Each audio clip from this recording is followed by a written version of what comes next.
Now this next concept is fairly interesting, and I see it a lot, especially in these US-based American digital online marketing, consulting, coaching space, that people or marketers, they craft funnels in a way that is very low risk, low barrier at the first impression. It looks nice. It looks like you can get a book for free. Looks like you can get your first upper funnel aha experience for fairly cheap, maybe a €1 offer, a €9 offer, a 10, 19, 20 euro offer. And it looks nice. And all the CTAs are kind of soft, says, try out now, get your first few nights, your first few experience, try it now, try it here for free, try it low risk, try it without any risk, whatever. And then you click through that funnel, because obviously that's very motivating. That will pretty much generate you high CTRs, high conversion rates, and low click costs. But it brings in a lot of people from this experimentation, trying out mentality. So it brings in the people that have not experienced the aha moment yet, but they are very curious about trying the product. And they want to use this opportunity of being able to try the product for low risk, which is really good. And this will generate cheap leads, cheap conversions. But what they then do is they have this first page or this first offer, and then they have many more higher price upsells after that. And especially for e-commerce, where there's this gap that people still haven't had the experience yet. They haven't had the aha moment yet. So how can they decide to buy an upsell on top of their first product, which they just bought for €9, which was testing, and now they get pitched a €50, a €100, a €200 course on top of that. And you have all these upsells, these thank you pays upsells, these order bumps, and all these like click funnels, SAM card, Cope card style upsell mechanics, which don't work in this case because people are in your funnel because they want to try it out. They want to just buy the €9 deal, wait 3 days, get it shipped, get their hands on it, try it, experience the aha moment.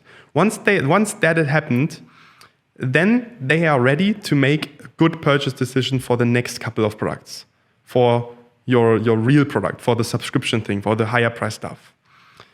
They cannot do this decision yet, even though, these marketers try to sell these higher price stuff to the first customer on the first order to become first order positive, which is a good goal, but it won't work because people are too afraid that the aha moment is just not going to work for them. So if your overall marketing message was to try it out, to have a low risk first experience, then your next upsells in the first order won't work so well. There's a different way to do it, which deals much more with brand building, with building more trust, with building more, doing a lot of stuff that makes people just want to have it. For example, if Apple releases a new phone or a new product, or if your favorite brand releases something new, then you don't need a new aha moment for that kind of product because you are already very motivated to get it, not because you expect some sort of crazy transformation from it.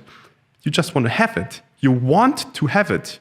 You want to identify yourself with it, being an owner of that product. And this is what your marketing should try to achieve and to shoot for, is to have a marketing in a way. We've talked about the retention, the AIDA funnel, the 10, 20 impression, remarketing, holistic experience. That should all be crafted in a way that generates a desire for customers to want to have the product anyway. maybe the transformation isn't as great as shown. Maybe the aha experience is not as transformative as expected, but they still want to have it because of the brand, because of the trust, because of the identity association that they buy themselves once they become part of that community, of that brand.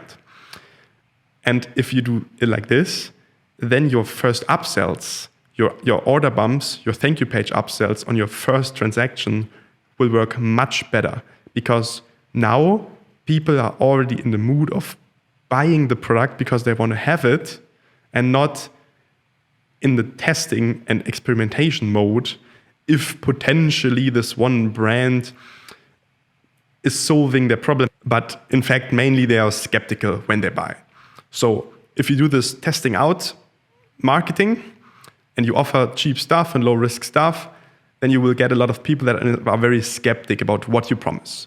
They are skeptical about your brand claims, your transformation, your benefits, and they are like a bit held back, and they want to invest just a little to get their first experience and then make a purchase decision. While in the other case, if you have a better brand, a more self-confident way of showing your product, your benefits, and telling your story and getting people motivated and interested in your brand and being part of that brand, that will enable better upsells at your first transaction, which will be very beneficial for your first order positive philosophy that you're trying to achieve. And so this is the way we always do this. Again, obviously having some sort of balance in this. For example, when we scaled our pillow brand, one thing that helped us very much in the beginning was to offer 14 days, 30 days for free, offering to pay even 14 days or 30 days later, which meant that people can get the pillow, test it, try it out for 14 days, and only if they like it, then they pay, which meant zero upfront investment needed if the product doesn't hold true. And at that point, we had like a 10-20% return rate, which was completely fine. And this helped jumpstart our brand a lot because our product was just so good. But after some months, more and more people just wanted to have that health pillow for the health benefits and not expecting some sort of crazy noticeable transformation at the first night.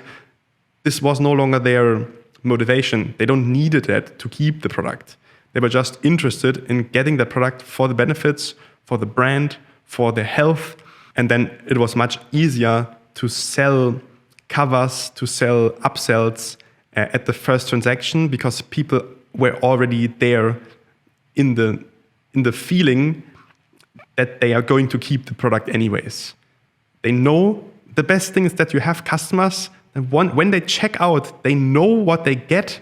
They've seen so many ads, they've seen unpackaging videos, they've seen testimonials, they've seen customers' reviews using it, and they know what they get. They know exactly what they can expect. And on that basis, then they can add more stuff, add more upsells, add more stuff to their first order, because they already know they keep it.